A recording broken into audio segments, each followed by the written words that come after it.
ẹ̀yin tèmi àṣírí ti tú o. Ta ni bàbá Ògúntóyè Àbídèmí? Ìbéèrè yìí ni gbogbo àwọn èèyàn ń béèrè nígbà tí wọ́n rí fọ́tò arákùnrin yìí èyí tó ti ń lọ káàkiri orí ayélujára láti bíi oṣù bíi mélòó kan báyìí, tí wọ́n sì ń béèrè wípé ṣé gbajúgbajà òṣèré orí ìtàgé èyí tí a mọ̀ sí Anta Lánìyàn ṣòun ló bí arákùnrin yìí ni, torí wípé jíjọ yìí ti pọ̀ jù. Wọ́n níṣe ni kí ọmọkùnrin náà kó lọ ṣe DNA test, kó lọ béèrè lọ́wọ́ ìyá tó bí i lọ́mọ wípé ta ni bàbá rẹ̀. Ṣé kìí ṣe wípé Anta Lánìyàn òun ló fún ìyá rẹ̀ lóyún?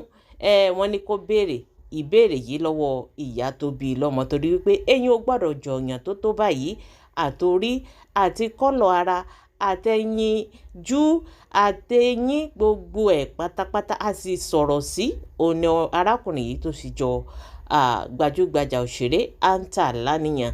Ìdí nìyí táwọn èèyàn fi ń béèrè, kódà kó tó di wípé wọ́n gbọ́ ọ̀rọ̀ lẹ́nu Ògúntóyè Àbídèmí èyí tí gbogbo ayé mọ̀ sí Àdàbà Ẹ̀mí.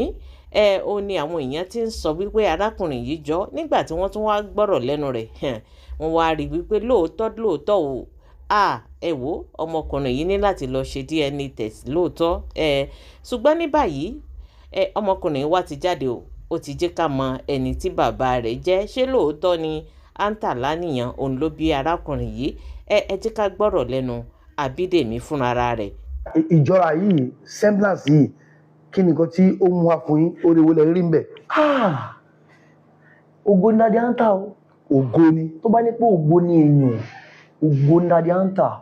Sáà ní pé Ọlọ́run fún mi ní fèsì yìí, ní pé mo jọ dádì dáadáa. Sáà ibi tí mo wà tẹ́lẹ̀ kọ́ mo wà báyìí.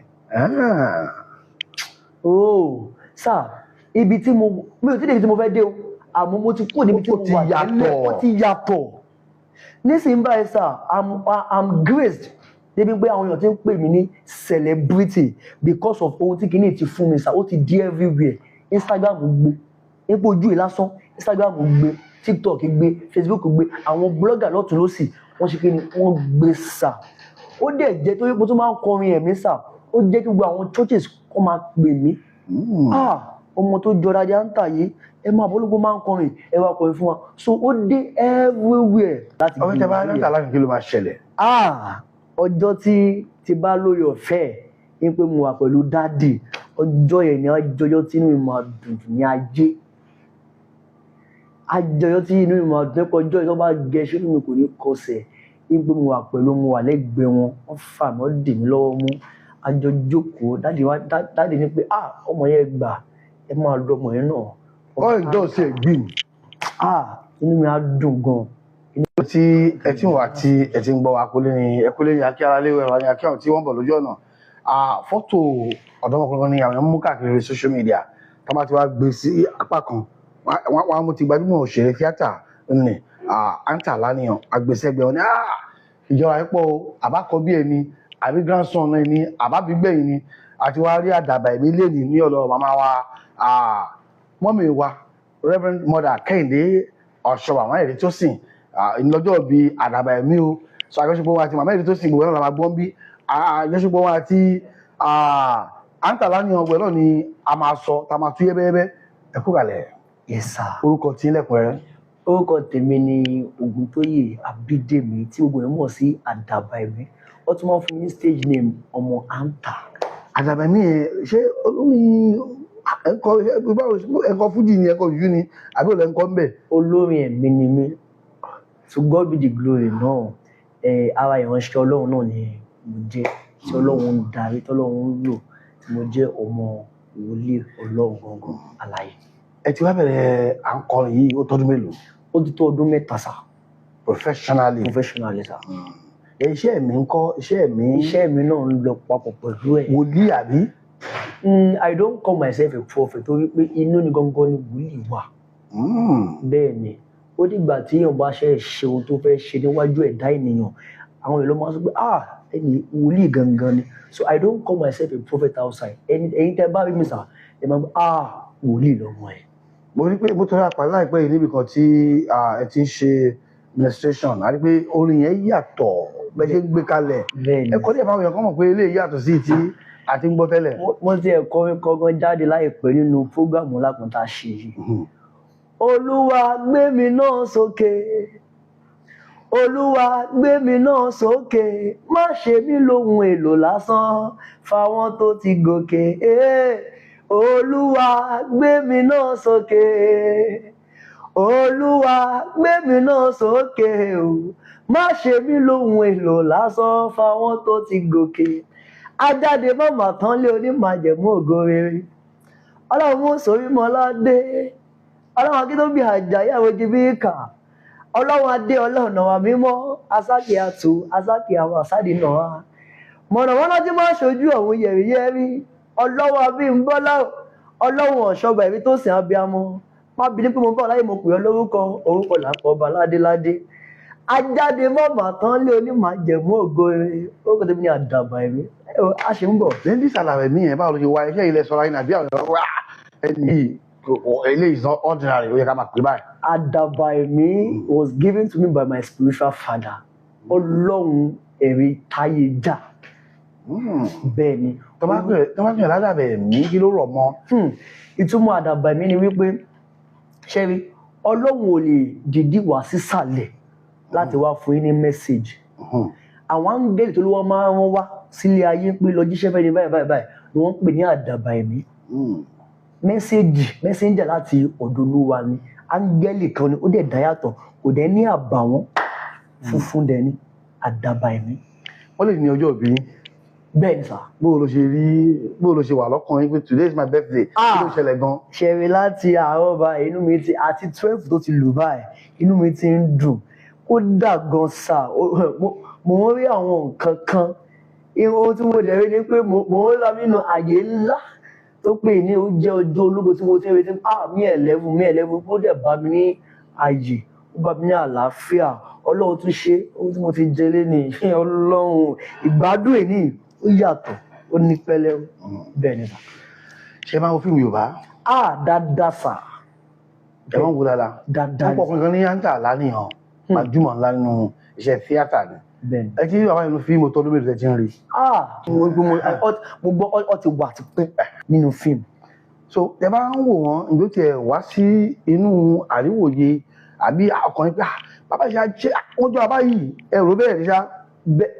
Kí n tó máa ń pé bí amúbẹ̀ sí wọ́n ń fi pressure pé mò ń wo dáàdì dáadáa nínú fíìmù nígbà tí a ṣe young díẹ̀.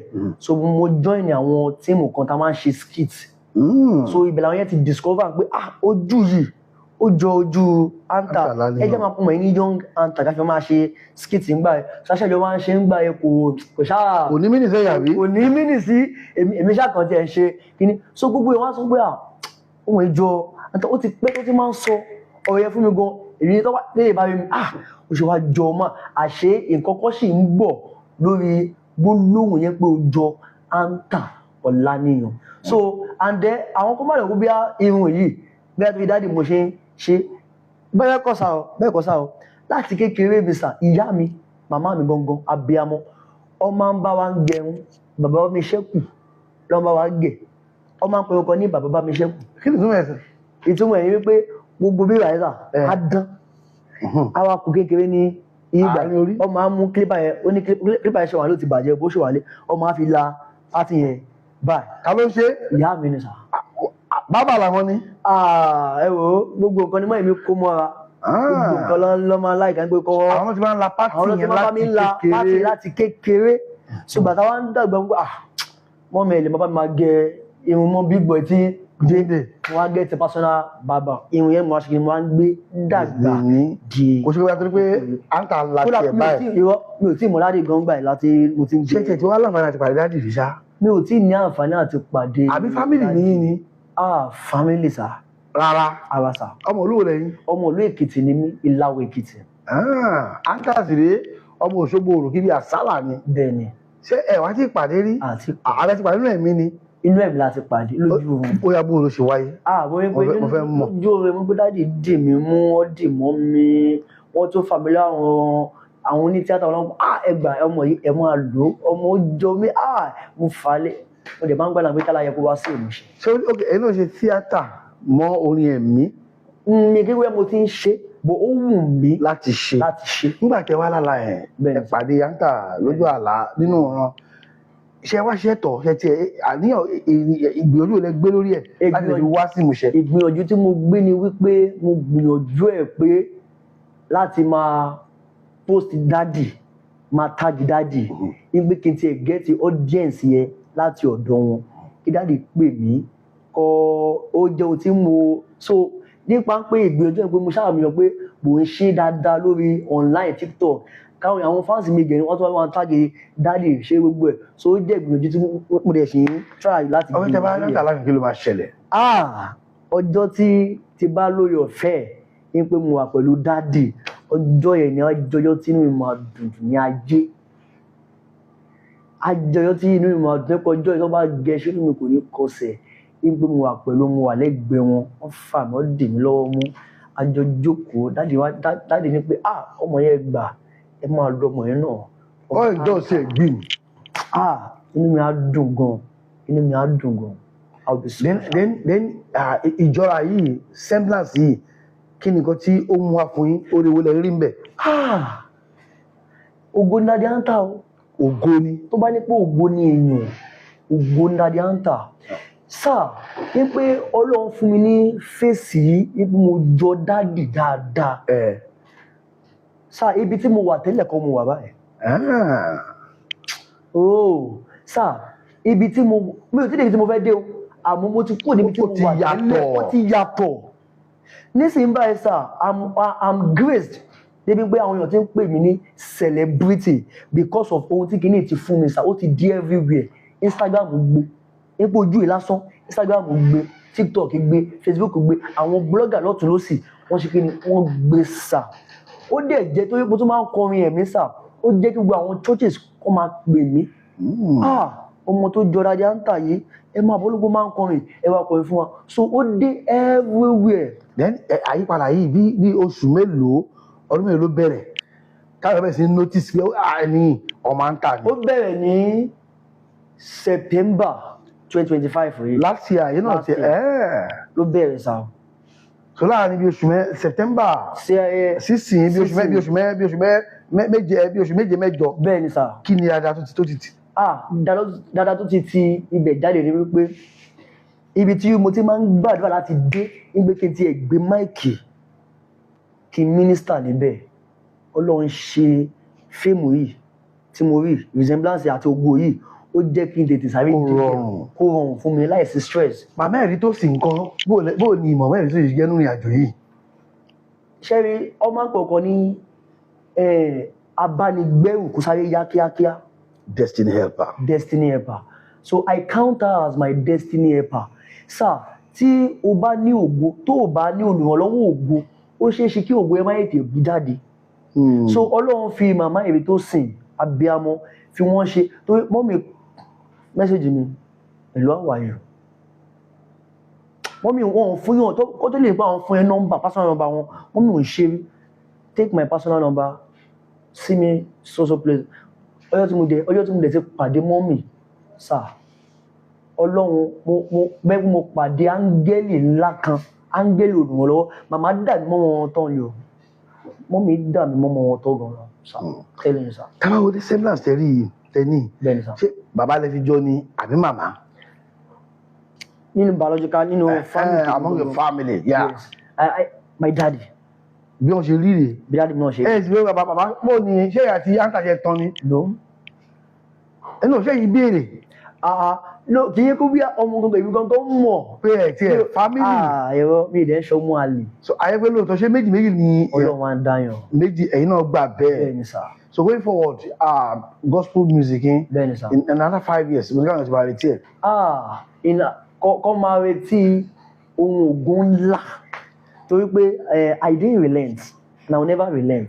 I will keep pushing it and my name is sure pé every opportunity that comes my way ma grab it sir. So in the next 5 years I'm telling you people watching me you will see me at that by me in a bigger place definitely. The movie náà ńkọ́ movie ńkọ́. Yes in the movie aspect I want this helps to come in this way that kí dáde fà mí mọ́ra kí wọ́n dẹ̀ yọ̀ǹda mi pé ẹ̀gbọ́n yìí mo endorse ẹ máa lò náà ẹ máa feature ẹ̀ nínú fíìmù ẹ máa lò as ọmọ anchor. So Ọlọ́run àgbà bẹ́ẹ̀ Ọlọ́run àmọ́ sí mu ṣe. Àmì lórúkọ Happy Jésù. birthday once again. Thank you very much, sir. Congratulations. Thank you Ó very much, sir. dàbọ̀. Thank you very much, sir.